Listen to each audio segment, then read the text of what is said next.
Spain, നിങ്ങൾ ഏറ്റവും അർഹിച്ച വിജയമാണിത്. 2026 FIFA ലോകകപ്പിൽ ഇസ്രായേലിന് യോഗ്യത ലഭിക്കുകയാണെങ്കിൽ മത്സരത്തിൽ നിന്ന് ഞങ്ങൾ പിന്മാറുമെന്ന് ലോകത്തോട് വിളിച്ചു പറഞ്ഞ രാജ്യമാണ് സ്പെയിൻ. അന്ന് പലരും ചോദിച്ചു, ഇത് കളിയല്ലേ, ഇവിടെ രാഷ്ട്രീയമുണ്ടോ? പക്ഷേ സ്പെയിനിന് കളിയേക്കാൾ പ്രധാനം ഗാസയിൽ പിടഞ്ഞു വീടുന്ന ലക്ഷം വരുന്ന മനുഷ്യരായിരുന്നു.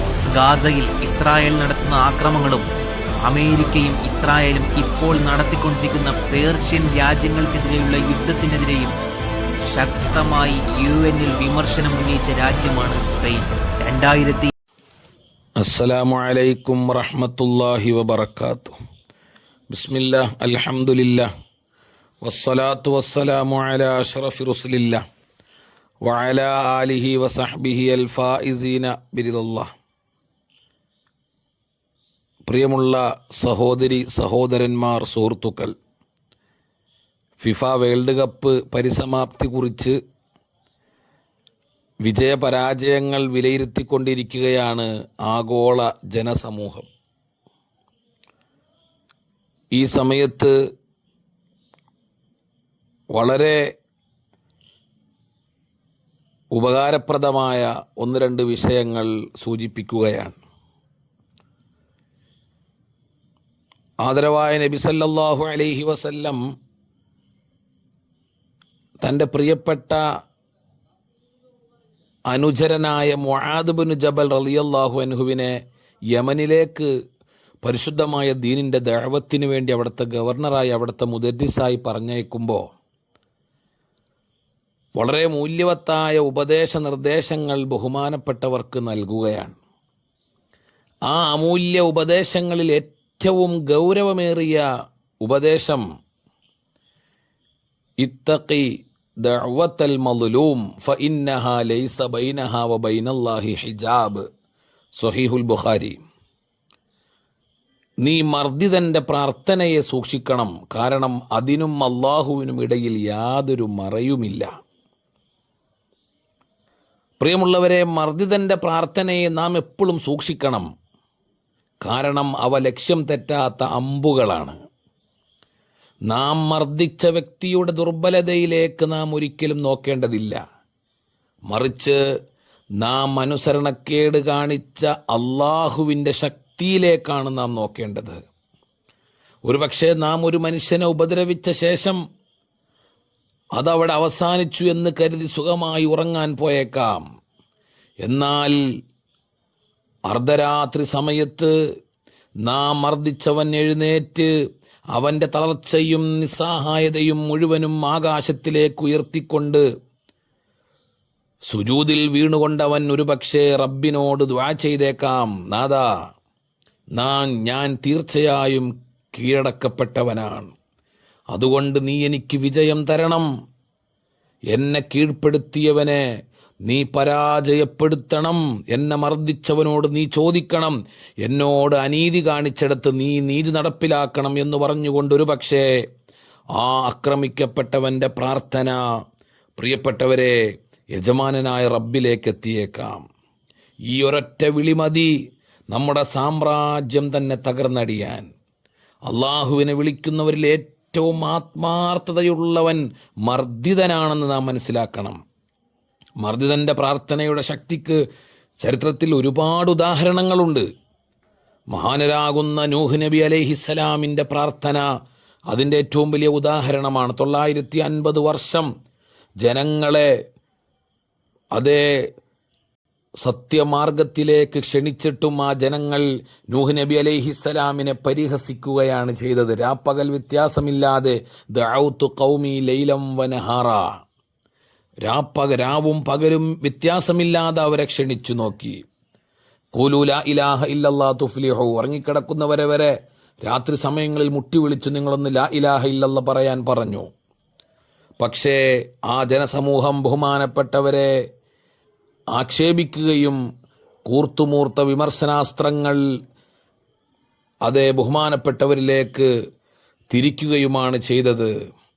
അങ്ങനെ ബഹുമാനപ്പെട്ടവർ 950 വർഷത്തോളം ക്ഷമിച്ച് അവസാനം ക്ഷമയുടെ നെല്ലിപ്പടിയും കഴിഞ്ഞ സമയത്ത് അവിടെ നിന്നൊരു ദുആ നടത്തി, അള്ളാഹുവേ പടച്ചവനെ, എന്നേതായി സമൂഹം കീഴടക്കപ്പെട്ടിരിക്കുകയാണ്, അതിനാൽ നീ വിജയം എനിക്ക് നൽകണം എന്ന് ദുആ ചെയ്തപ്പോൾ ആ ഒരു പ്രാർത്ഥനയ്ക്ക് മറുപടിയായി അള്ളാഹു ലോകം മുഴുവനും മുക്കിക്കളഞ്ഞു എന്നത് പരിശുദ്ധമായ ഖുർആൻ വിശദീകരിക്കുന്നുണ്ട്. ഇതുപോലെ എത്രയെത്ര സംഭവങ്ങൾ നമുക്ക് കാണാൻ കഴിയും. അബ്ബാസിയ ഖലീഫയായിരുന്ന ഹാറൂൺ റഷീദ് രാജാവ് തൻ്റെ രാജ്യത്തിൻ്റെ താക്കോലുകൾ കൈവശം വച്ചിരുന്ന, ഭരണകാര്യങ്ങളൊക്കെ കൈകാര്യം ചെയ്തിരുന്ന അതിശക്തരായ ബറാമിക്ക കുടുംബത്തെ, ആ കുടുംബത്തോട് ദേഷ്യം പിടിക്കുകയും അവരെ ജയിലിലടക്കുകയും ചെയ്തു. അങ്ങനെ ജയിലിൽ വച്ച് ആ ബർമക്കി നേതാവായ യഹിയയുടെ മകൻ ഫളുലുബ്നു യഹിയ ദുഃഖത്തോടെ തൻ്റെ പിതാവിനോട് ചോദിക്കുന്നുണ്ട്, അധികാരവും അനുഗ്രഹങ്ങളും ഭരണവും ഒക്കെ ലഭിച്ച ശേഷം നമ്മൾ ഈ അവസ്ഥയിലെത്തിയല്ലോ. അപ്പോളാണ് യഹിയ ബർമക്കി നൽകിയ മറുപടി അള്ളാഹുവിൻ്റെ നീതിയെക്കുറിച്ചുള്ള ഒരു പാഠമായിരുന്നു ആ മകന് പറഞ്ഞുകൊടുത്തത്. എൻ്റെ പ്രിയപ്പെട്ട മോനെ, ഇതൊരു മർദിതന്റെ പ്രാർത്ഥനയാണ്. നാം ഇന്ന് ഈ ജയിലറയിൽ കിടക്കുന്നുവെങ്കിൽ അത് മർദിതന്റെ പ്രാർത്ഥനയാണ്. അത് രാത്രിയിൽ സഞ്ചരിച്ചു. ആ പ്രാർത്ഥനകൾ കൂരിരുട്ടിൽ അത് സഞ്ചരിച്ചു. നമ്മൾ അതിനെക്കുറിച്ച് അശ്രദ്ധരായിരുന്നു. എന്നാൽ അള്ളാഹു അതിനെക്കുറിച്ച് അശ്രദ്ധനായില്ല. അതുകൊണ്ടാണ് മർദിതന്റെ പ്രാർത്ഥനയുടെ പരിണിത ഫലമാണ് നാം ഇന്ന് കൽത്തുറുങ്കിൽ കിടക്കേണ്ടി വന്നത് എന്ന് പ്രിയപ്പെട്ട ഉപ്പ മകനോട് പറഞ്ഞു കൊടുക്കുന്നുണ്ട്. അതുകൊണ്ട് ഓരോ വിശ്വാസിയും ഓർക്കേണ്ട ഒരു വിഷയം, നമ്മുടെ കൈകൾക്ക് ശക്തിയുണ്ടെങ്കിൽ പോലും ഒരിക്കലും നാം മർദ്ദനം എന്ത് ചെയ്യരുത്, തിരഞ്ഞെടുക്കരുത്. കാരണം നമ്മൾ മർദ്ദിക്കുന്ന മനുഷ്യൻ ദുർബലനായിരിക്കാം. എന്നാൽ അവനു വേണ്ടി പ്രതികാരം ചെയ്യാൻ കാത്തിരിക്കുന്നത് ജഗനിയന്താവായ ആകാശങ്ങളുടെ ഭൂമിയുടെ ഉടമസ്ഥനായ അതേ ശക്തിയുള്ള നാഥനാണ് എന്ന കാര്യം നമുക്കോർമ്മ വേണം. വിശുദ്ധ ഇസ്ലാമിൽ പാപങ്ങളെല്ലാം ഗൗരവമുള്ളതാണെങ്കിലും അള്ളാഹുവിൻ്റെ കോപത്തിന് ഏറ്റവും കൂടുതൽ കാരണമാകുന്ന രണ്ട് കാര്യങ്ങളാണ്. അതിലൊന്ന് അള്ളാഹുവിന് പങ്കു ചേർക്കലാണ്, ശിർക്ക് ചെയ്യലാണ്. ഇന്നല്ലാഹ ലാ യഗ്ഫിറു അൻ യുശ്രിക ബിഹി ശൈആ വയഗ്ഫിറു മാ ദൂന ദാലിക്. ശിർക്ക് അള്ളാഹു പൊറുക്കില്ല, അതല്ലാത്തത് അള്ളാഹു പൊറുക്കും. രണ്ടാമത് അള്ളാഹുവിന് അതേ വല്ലാത്ത പ്രതിഷേധമുള്ള, ദേഷ്യമുള്ള ഒരു തെറ്റ്, അത് ലുൽമാണ്, അതിക്രമമാണ്, മറ്റുള്ളവരെ ആക്രമിക്കലാണ്. അതുകൊണ്ട് നാം സൃഷ്ടികളോടൊരിക്കലും അനീതി കാണിക്കരുത്.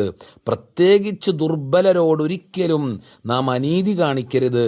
അള്ളാഹുവിന് ഏറ്റവും വെറുപ്പുള്ള കാര്യമാണത്. ശിർക്കിന് ശേഷം അള്ളാഹു ഏറ്റവും കൂടുതൽ വെറുക്കുന്നതും ഈ അതിക്രമത്തെയാണെന്നുള്ള കാര്യം നാം ഓർക്കണം.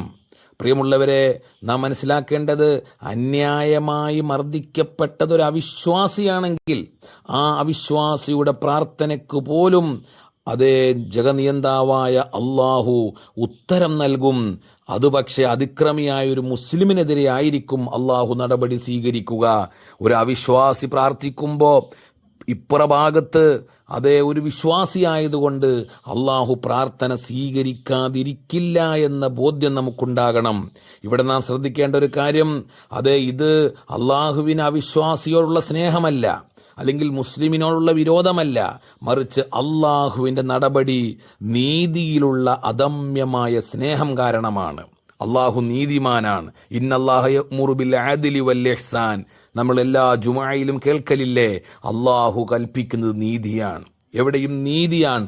അതുകൊണ്ട് അവിശ്വാസിയോട് അനീതി കാണിച്ചത് വിശ്വാസിയാണെങ്കിൽ ആ വിശ്വാസിയെ അള്ളാഹു കൈകാര്യം ചെയ്യുമെന്നുള്ളതാണ് പരിശുദ്ധമായ ഇസ്ലാം നമ്മെ പഠിപ്പിക്കുന്നത്. അതുകൊണ്ട് നീതിയും നിയമവും പാലിക്കുന്ന ഒരു അവിശ്വാസികളുടെ ഒരു ഭരണകൂടം, ആ ഭരണകൂടം അതിക്രമം ചെയ്യുന്ന ഒരു മുസ്ലിം ഭരണകൂടത്തെക്കാൾ അള്ളാഹു വിജയം നൽകും എന്ന് പറഞ്ഞാൽ, അതേ ഒരു അവിശ്വാസികളുടെ ഭരണകൂടമാണ് നീതിപൂർവമായി പ്രവർത്തിക്കുന്നത്, നേരെ മറിച്ച് വിശ്വാസികളുടെ ഭരണകൂടം അനീതിയാണ് പ്രവർത്തിക്കുന്നത് എങ്കിൽ അള്ളാഹുവിൻ്റെ സഹായം ആ അവിശ്വാസികളാകുന്ന നീതി പ്രവർത്തിക്കുന്നവരുടെ കൂടെയാണ് എന്നത് നാം മറക്കാൻ പാടില്ല. ഒരു ഭരണകൂടത്തിന് നിലനിൽപ്പിൻ്റെയും വിജയത്തിൻ്റെയും അടിസ്ഥാനം അവിടെ നടപ്പാക്കുന്ന നീതിയാണ്. അല്ലെങ്കിൽ ആ ഭരണകൂടത്തിൽ ബറക്കത്തുണ്ടാവുകയില്ല, പരാജയം സംഭവിക്കും. കേവലം മുസ്ലിങ്ങളാണ് ഭരിക്കുന്നത് എന്നതുകൊണ്ടൊരിക്കലും അവിടെ വിജയമുണ്ടായിക്കൊള്ളണമെന്നില്ല. അതുകൊണ്ട് അതേ മുഴുവൻ അറിവും എനിക്ക് നേടണമെന്നാഗ്രഹിച്ചുകൊണ്ട് ഒരു വ്യക്തി അബ്ദുല്ലാഹിബ്നു ഉമർ റളിയല്ലാഹു അൻഹുവിലേക്ക് ഒരിക്കൽ ഒരു എഴുത്ത് എഴുതുകയുണ്ടായി.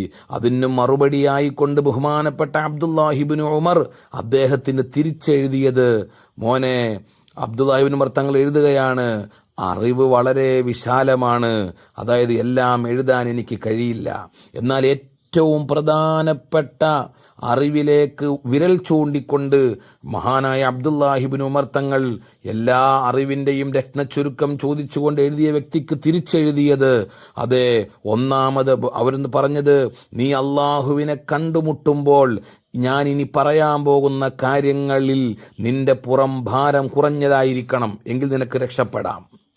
നീ അള്ളാഹുവിനെ കണ്ടുമുട്ടുമ്പോൾ ഇനി ഞാൻ പറയാൻ പോകുന്ന കാര്യങ്ങളിൽ നിന്റെ പുറം അത് ഭാരം കുറഞ്ഞതായിരിക്കണം. എന്നിട്ട് പറഞ്ഞത്, ഒന്ന് എഴുതിയത് ജനങ്ങളുടെ രക്തത്തിൽ നിന്ന്, അതായത് ഒരാളുടെ ജീവൻ അന്യായമായി ഹനിച്ചതിൻ്റെ ഭാരം അതിൻ്റെ ഒരംശം പോലും നിന്നിൽ ഉണ്ടാകാൻ പാടില്ല.